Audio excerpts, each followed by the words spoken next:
मित्रों, आपका स्वागत है आपके अपने YouTube चैनल आध्यात्मिक ज्ञान पर।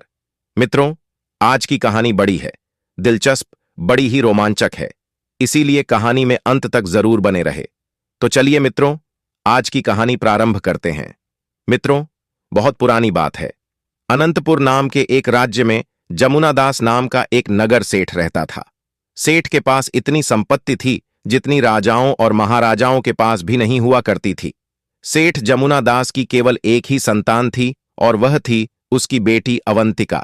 जमुना दास की बेटी अब जवान हो चुकी थी और वह चाहता था कि अपनी बेटी की शादी जल्द से जल्द करवा दें, क्योंकि जमुना दास को यह अंदेशा था कि वह अब बूढ़ा हो चला है। लेकिन जब भी वह अपनी बेटी से शादी की बात करता तो उसकी बेटी यह कहकर टाल देती कि पिताजी, मैं आपकी सेवा करना चाहती हूं। और फिर एक दिन सेठ जमुना दास ने अपनी बेटी को समझा बुझाकर उसकी शादी दूसरे नगर के एक बहुत ही बड़े व्यापारी के साथ कर दी, जिसका नाम था रामचरण। बेटी घर से विदा हो गई तो सेठ जमुना दास ने भी चैन की सांस ली। अपनी वृद्धावस्था के कारण सेठ जमुना दास की मृत्यु हो गई। अवंतिका को इस बात का बहुत ही दुख था। एक दिन की बात है, अवंतिका का पति, जो एक बहुत ही बड़ा व्यापारी था, उसने अवंतिका से कहा, मेरी प्यारी पत्नी, मैं अपने व्यापार को दूर दूर के कई देशों तक फैलाना चाहता हूं और इसके लिए मुझे एक लंबे सफर पर निकलना होगा। लेकिन तुम बिल्कुल भी चिंता मत करना, मेरे पीछे से मेरा छोटा भाई सज्जन कुमार तुम्हारा पूरा ध्यान रखेगा। और फिर रामचरण अवंतिका से विदा लेकर अपने व्यापार को बढ़ाने के लिए दूसरे देशों के सफर पर निकल पड़ा। उसका भाई सज्जन कुमार, जो केवल नाम का ही सज्जन था, क्योंकि उसकी नीयत अपनी भाभी अवंतिका के लिए अच्छी नहीं थी। भाई के जाने के बाद कुछ दिनों तक तो उसने अपनी भाभी का पूरा ख्याल रखा, लेकिन धीरे धीरे उसके व्यवहार में बदलाव आने लगा। वह जब कभी भी अपनी भाभी को अकेला पाता तो उससे कहता कि तुम अब बड़े भाई को भूल जाओ और मेरी हो जाओ। लेकिन अवंतिका ऐसी नहीं थी। उसने नौकरों से कहकर अपने देवर सज्जन कुमार का हवेली में आना बंद करवा दिया। तब सज्जन कुमार ने अपने इस अपमान का बदला लेने के लिए एक योजना बनाई। उसने अवंतिका के ही घर में काम करने वाली एक नौकरानी की सहायता से अवंतिका की अंगूठी, जो अवंतिका को उसके पति रामचरण ने शादी के दिन पहनाई थी, वह अंगूठी उसने चोरी करवा ली। सज्जन कुमार ने वह अंगूठी एक नौकर को दी और उससे कहा कि तुम यह अंगूठी लेकर राज दरबार में जाओ और कहो कि तुम्हें यह अंगूठी अवंतिका ने दी है और वह तुमसे प्यार करती है। असल बात यह थी कि उस जमाने में किसी भी औरत के द्वारा अपनी शादी पर दी गई अंगूठी को किसी गैर मर्द को देना एक बहुत ही बुरी बात मानी जाती थी। ऐसा माना जाता था कि जो औरत अपनी शादी की अंगूठी किसी दूसरे आदमी को दे देती है, उसका चरित्र ठीक नहीं है, वह अपने पति से धोखा कर रही है। सज्जन कुमार के सिखाए हुए उस नौकर ने राजा के दरबार में जाकर वह अंगूठी राजा को दिखाई, जिससे कि यह बात सिद्ध हो गई कि अवंतिका ने अपने पति के साथ धोखा किया है। उस राज्य के नियम कानून बहुत ही सख्त थे। राजा ने तुरंत अवंतिका को गिरफ्तार करने का आदेश दिया। अवंतिका ने अपनी बेगुनाही के लिए बहुत ही प्रार्थना की, परंतु किसी ने भी उसकी एक न सुनी और अवंतिका को उसी समय देश निकाला देने की सजा दे दी गई। राजा के सिपाही अवंतिका को पकड़कर राज्य के बाहर एक घने जंगल में छोड़ आए। अंधेरा हो चुका था। अवंतिका पूरे दिन की भूखी प्यासी थी। वह जंगल में एक पेड़ के नीचे बैठ गई। भय, बेचैनी और भूख प्यास के कारण वह बेहोश हो गई। ठीक उसी समय एक डाकू घोड़े पर सवार वहां से गुजर रहा था। उसकी नजर जब बेहोश अवंतिका पर पड़ी, उसने अवंतिका को उठाकर अपने घोड़े पर बिठा उठ लिया। घोड़े को सर पर दौड़ा हुए वह अपने ठिकाने पर आ गया। अवंतिका को जब होश आया तो उसने पूछा, मैं कहां पर हूं और आप कौन हैं? डाकू ने कहा, सुनो लड़की, तुम अब बिल्कुल घबराओ मत, तुम यहां पर बिल्कुल सुरक्षित हो। उस घर में डाकू के अलावा उसकी पत्नी और उसका एक 4 साल का बेटा भी था। इसके अलावा डाकू का एक गुलाम था जो उसके घर के सारे काम किया करता था। डाकू की पत्नी ने जब पूछा कि यह लड़की कौन है, तो डाकू कहने लगा, यह बेचारी किस्मत की मारी बेसहारा है, इसीलिए मैं इसे यहां पर ले आया। अवंतिका डाकू के घर पर ही रहने लगी। वह डाकू के परिवार से काफी घुल मिल गई थी। इसी दौरान डाकू का गुलाम एक दिन अवंतिका को अकेला पाकर उससे कहने लगा कि तुम डाकू के खजाने में से कुछ हीरे चुराकर मुझे दे दो, इसमें तुम्हारा भी फायदा होगा। लेकिन अवंतिका ने इससे साफ इनकार कर दिया। तब गुलाम ने गुस्से से भरकर कहा, मेरी बात ना मानने की सजा तुम्हें जरूर मिलेगी। यह डाकू जो तुम्हें आज अपनी बहन मानता है, देखना एक ना एक दिन यह तुम्हारी जान का दुश्मन बन जाएगा। अब उस गुलाम ने अवंतिका से बदला लेने की पूरी योजना बना ली। एक रात की बात है, जब वह डाकू घर पर नहीं था तो उस गुलाम ने डाकू के सोए हुए बेटे की चाकू से गर्दन काट दी और खून से सना हुआ वह चाकू चुपचाप जाकर सोई हुई अवंतिका के तकिए के नीचे रख दिया। जब सुबह हुई, डाकू घर में वापस आया तो उसने अपने बेटे को मरा हुआ पाया। यह देखकर डाकू का मानो कलेजा ही फट गया। उसकी पत्नी जोर जोर से चिल्लाने लगी। तभी वह गुलाम भागता भागता आया और कहने लगा, मलिक, आपके बेटे को किसने मार दिया? अगर मुझे इस बात का मालूम पड़ जाए तो मैं अभी उससे बदला ले लूंगा। मैं उस हत्यारे को जिंदा नहीं छोड़ूंगा। और फिर जमीन पर पड़े हुए खून के छींट को देखकर वह कहने लगा, देखिए मालिक, यह खून के छींटे किस तरफ जा रहे हैं। और फिर वह खून के छींट का पीछा करते हुए डाकू को अवंतिका के कमरे में ले आया। गुलाम चिल्लाकर कहने लगा, मालिक, इस दुष्ट लड़की ने आपके बेटे की हत्या की है। अवंतिका के बिस्तर की तलाशी ली गई तो खून से सना हुआ चाकू उसके तकिए के नीचे से बरामद हुआ। अब वह गुलाम चिल्ला चिल्ला कर कहने लगा, मैं अभी इस लड़की को मौत के घाट उतार दूंगा। डाकू ने इशारे से उसे रोका और अवंतिका से पूछा कि तुमने मेरे बेटे को क्यों मारा? अवंतिका कहने लगी, ईश्वर जानता है कि मैं बेकसूर हूं। मैंने आपके बेटे को नहीं मारा। भला मैं आपके बेटे को क्यों मारूंगी? आपने मुश्किल समय में मेरी सहायता की है। मैं आपके साथ ऐसा क्यों करूंगी? अवंतिका की बातें सुनकर डाकू को भी इस बात का विश्वास हो गया था कि अवंतिका उसके बेटे को नहीं मार सकती। लेकिन डाकू की पत्नी कहने लगी कि अब जो भी हो, यह लड़की मेरी आंखों के सामने नहीं रह सकती, वरना मैं जीते जी मर जाऊंगी। तब डाकू ने अवंतिका से कहा, देखो बहन, एक बार तो मैं यह मान सकता हूं कि तुमने मेरे बेटे को नहीं मारा, लेकिन अब तुम इस घर में नहीं रह सकती। तुम्हें इस घर से जाना होगा। और फिर डाकू ने 500 अशर्फियां से भरी हुई एक थै अवंतिका को देते हुए कहा कि तुम यह धन अपने पास रख लो, यह तुम्हारे बहुत ही काम आएगा। अवंतिका कहने लगी, मुझे धन की कोई आवश्यकता नहीं है। मैंने अपने पिता के घर में बहुत सा धन देखा है। पर डाकू कहने लगा, नहीं बहन, किसी भी बुरे समय में यह तुम्हारे काम आएगा, इसीलिए तुम इसे रख लो।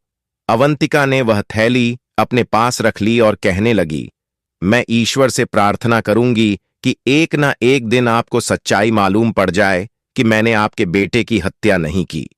इतना कहकर अवंतिका वहां से चली गई। चलते चलते अवंतिका जब एक दूसरे नगर में पहुंची तो उसने देखा कि बहुत से लोग एक आदमी को रस्सियों में जकड़े हुए लिए जा रहे थे। पूछने पर पता चला कि उस आदमी ने कई लोगों से कर्जा ले रखा था और अब कर्ज वापस नहीं चुका रहा था। इसीलिए लोग उसे सजा देने के लिए रस्सियों से जकड़कर ले जा रहे थे। अवंतिका ने पूछा कि इस आदमी का कितना कर्ज है? लोगों ने बताया, कम से कम 500 सोने की अशर्फियां। वह कहने लगी कि अगर मैं इसका कर्ज भर दूं तो क्या आप लोग इसे छोड़ देंगे? हां हां, बिल्कुल छोड़ देंगे। अवंतिका ने उसके पास जो अशर्फियां की थैली थीं वह उन लोगों को दे दी और उस अपराधी को छुड़वा दिया। यह देखकर लोग हैरान थे कि आखिर यह इतनी नेक दिल औरत कौन है जिसने एक अनजान आदमी को मौत के मुंह से बचा लिया। अवंतिका चुपचाप लोगों की नजरों से बचती हुई वहां से चली गई। अभी वह कुछ दूर ही पहुंची थी कि वह अपराधी जिसे अवंतिका ने बचाया था दौड़ता हुआ अवंतिका के पास आ पहुंचा। अवंतिका को लगा कि शायद वह उसका धन्यवाद करने के लिए आया है। वह अवंतिका के पास आकर कहने लगा, क्या तुम्हारे पास और भी दौलत है? तुम मुझे दे दो, मुझे दौलत की भौतिक आवश्यकता है। वह अवंतिका पर झपट लगा। यह देखकर अवंतिका घबरा गई और सरपट भागने लगी। भागते भागते वह काफी दूर निकल आई और फिर थककर एक पेड़ के नीचे बैठ गई। इधर वह आदमी उसका पीछा करता हुआ आ रहा था। जब उसने देखा कि अवंतिका थकी थकी एक पेड़ के नीचे बैठ गई है तो वह भागता हुआ पास ही खड़े हुए एक समुद्री जहाज के मालिक के पास जा पहुंचा। उसने अवंतिका की तरफ इशारा करते हुए जहाज के मालिक से कहा, हुजूर, वह जो सामने लड़की बैठी है वह मेरी नौकरानी है, जिसे मैंने 500 अशर्फियां में खरीदा था। अगर आप मुझे 500 अशर्फियां दे दें तो मैं उसे आपके हवाले कर सकता हूं। उस व्यापारी ने जब अवंतिका की सुंदरता देखी तो उस पर मोहित हो गया। उसने तुरंत 500 अशर्फियां निकालकर उस अपराधी को दे दी और कहने लगा, ठीक है, आज से यह मेरी हुई। इतना कहकर वह सौदागर अवंतिका के पास गया और उसका हाथ पकड़कर अपने साथ ले जाने लगा। अवंतिका ने कहा, तुम कौन हो और मुझसे क्या चाहते हो? सौदागर ने कहा, चुपचाप मेरे साथ चलो, क्योंकि मैंने तुम्हें 500 अशर्फियां देकर खरीद लिया है, और वह देखो, तुम्हें बेचने वाला अशर्फियां की थैली लेकर भागा जा रहा है। इसके बाद सौदागर ने अवंतिका को जबरदस्ती अपने कंधों पर बिठाया और उसे उठाकर अपने समुद्री जहाज में ले गया। सौदागर ने अवंतिका को जबरदस्ती समुद्री जहाज की एक कोठरी में बंद कर दिया। वह चाहता था कि अवंतिका उससे शादी कर ले, परंतु अवंतिका इसके लिए तैयार नहीं थी। उसी रात अचानक समुद्र में एक भयानक तूफान आ गया। तूफान के कारण समुद्री जहाज के परखच्चे उड़ गए, लेकिन अवंतिका एक लकड़ी के तख्ते पर तैरती हुई एक किनारे पर जा लगी। दूसरी तरफ वह सौदागर भी एक लकड़ी के तख्ते को पकड़े हुए किसी दूसरे देश में जा पहुंचा। अवंतिका को जब होश आया तो वह एक साधु की कुटिया में थी। असल में एक वृद्ध साधु अवंतिका को वहां से उठाकर अपनी कुटिया में ले आया था। अवंतिका साधु के साथ ही रहने लगी और वहीं पर अपना जीवन गुजारने लगी। साधु की कुटिया जंगल में थी, लेकिन कई लोग उस साधु महाराज के दर्शन के लिए आते थे। असल में साधु महाराज के पास एक कमंडल था। साधु उस कमंडल में जल भरकर अपने पास रखता। जो भी लोग अपनी दुख तकलीफ और रोग लेकर साधु के पास आते, साधु उस कमंडल का जल उन पर छिड़क और अपना आशीर्वाद देकर उन्हें बिल्कुल ठीक कर देता। इसीलिए अक्सर लोग साधु के पास आया करते थे। दिन गुजरे, वृद्ध साधु को अब इस बात का अंदेशा हुआ कि उसकी मौत अब निश्चित है, तो उसने अवंतिका को वह कमंडल देते हुए कहा, बेटी, मेरी मृत्यु के बाद यह कमंडल तुम्हारे पास रहेगा। मैंने यह कमंडल अपनी तपस्या से प्राप्त किया है। अब इस कमंडल के द्वारा तुम लोगों के दुख दर्द और उनकी बीमारियां ठीक करोगी। इस कमंडल में जल भरकर तुम जब लोगों पर छिड़कोगी तो उनकी बीमारियां दूर हो जाएंगी, लेकिन तुम्हें इसका उपयोग सिर्फ परोपकार की भावना से ही करना है, अपने स्वार्थ के लिए नहीं। अवंतिका ने कहा, ठीक है बाबा, मैं आपको वचन देती हूं, मैं ऐसा ही करूंगी। इसके बाद जब साधु महाराज की मृत्यु हो गई तो अवंतिका ने वह कमंडल अपने पास रख लिया। अवंतिका उस जंगल को छोड़कर आगे चल दी। सफर तय करते हुए अवंतिका अब एक ऐसे देश में जा पहुंची जहां पर सिर्फ औरतों का ही साम्राज्य था। उस देश की बागडोर एक रानी के हाथ में थी और वहां पर सिर्फ औरतें ही रहती थीं। किसी भी पुरुष के वहां पर आने पर पाबंदी थी। जब अवंतिका वहां पर पहुंची तो उसके दुख और तकलीफों के बारे में सुनकर वहां की औरतों ने उसे अपने यहां रहने की अनुमति दे दी। अवंतिका वहीं पर रहने लगी और साधु बाबा के द्वारा दिए गए कमंडल से लोगों की सहायता करने लगी। वहां की प्रजा के दुख दर्द और बीमारियों को दूर करने लगी। जब वहां की रानी को इस बारे में पता चला तो उसने अवंतिका को अपने महल में बुलाया और कहा, बेटी, तुम जैसी नेक दिल औरत की जगह इस महल में है। तुम महल में आकर रहो और लोगों के दुख दर्द और उनकी बीमारियां दूर करो। अवंतिका अब रानी के महल में रहने लगी थी। समय बीतने के साथ साथ रानी बुरी हो चुकी थी। उसने अवंतिका को अपना उत्तराधिकारी घोषित कर दिया और यह घोषणा कर दी कि रानी की मृत्यु के बाद अवंतिका ही इस देश की नई रानी बनेगी। कुछ समय के बाद जब रानी की मृत्यु हो गई तो सभी की सहमति से अवंतिका को उस देश की रानी बना दिया गया। अवंतिका की ख्याति अब दूसरे देशों में भी फैलने लगी कि वह लोगों के दुख दर्द और उनकी बीमारियों को ठीक कर देती है। अब आसपास के देशों से भी कई लोग अवंतिका के पास अपनी बीमारियों का इलाज करवाने के लिए आने लगे। बदले में वह अवंतिका को ढेरों आशीर्वाद और दुआएं देकर जाते। अब इस देश में दूसरे देशों से पुरुष आ सकते थे, लेकिन सिर्फ अपना इलाज करवाने के लिए, और इलाज के बाद वहां से वापस जाना पड़ता था। एक दिन की बात है, अवंतिका को खबर मिली कि वहां की एक सराय में 6 मुसाफिर आकर रुके हैं। अगले दिन वह 6 मुसाफिर जब राजमहल में पहुंचे तब अवंतिका ने अपने कमरे की खिड़की से उन 6 मुसाफिरों को देखा। अवंतिका उन 6 आदमियों को पहचान गई थी। इसीलिए अवंतिका ने यह फैसला किया कि जब वह उन 6 आदमियों को अपने पास इलाज के लिए बुलाएगी तो वह अपना चेहरा नकाब से ढक कर रखेगी। उन 6 मुसाफिरों को अवंतिका के दरबार में पेश किया गया। अवंतिका ने अपना चेहरा एक नकाब से ढक लिया और उन आदमियों से उनकी तकलीफ के बारे में पूछा। सबसे पहले दो आदमी आगे बढ़कर आए, जिनमें से एक कहने लगा, रानी साहिबा, मैं अपने छोटे भाई का इलाज करवाने के लिए आया हूं। मेरा छोटा भाई अंधा हो चुका है। असल बात यह है कि मैं एक व्यापारी हूं और जब मैं व्यापार के सिलसिले में दूसरे देश की यात्रा पर गया था तो पीछे से अपनी पत्नी की देखभाल का जिम्मा मैंने अपने छोटे भाई को दे दिया था, लेकिन मेरी पत्नी बेवफा निकली और मुझे छोड़कर चली गई। इसी दुख में मेरा भाई रो रोकर अंधा हो गया। अवंतिका समझ गई कि यह व्यापारी उसका पति है और यह अंधा आदमी वही सज्जन कुमार है। अवंतिका ने कहा, व्यापारी, क्या तुम्हें इस बात का पक्का विश्वास है कि तुम्हारी पत्नी ने तुम्हारे साथ धोखा किया था? व्यापारी कहने लगा, महारानी जी, मेरा मन तो नहीं मानता कि मेरी पत्नी धोखेबाज हो सकती है, लेकिन मैं अपने भाई की बात को कैसे झुठला सकता हूं? ठीक है, मैं कल तुम्हारे भाई का इलाज करूंगी। इसके बाद दो और लोग रानी के सामने हाजिर हुए। उनमें से एक कहने लगा, रानी साहिबा, मैं आपके पास अपने इस गुलाम का इलाज करवाने के लिए आया हूं। मैंने बचपन से ही इसे अपने बच्चों की तरह से पाल पोसकर बड़ा किया है। अवंतिका ने पहचान लिया कि यह आदमी वही डाकू है और उसके साथ जो रोगी है वह वही गुलाम है जिसने अवंतिका पर हत्या का झूठा इल्जाम लगवाया था। अवंतिका ने कहा, अच्छा ठीक है, तुम्हारा इलाज भी कल किया जाएगा।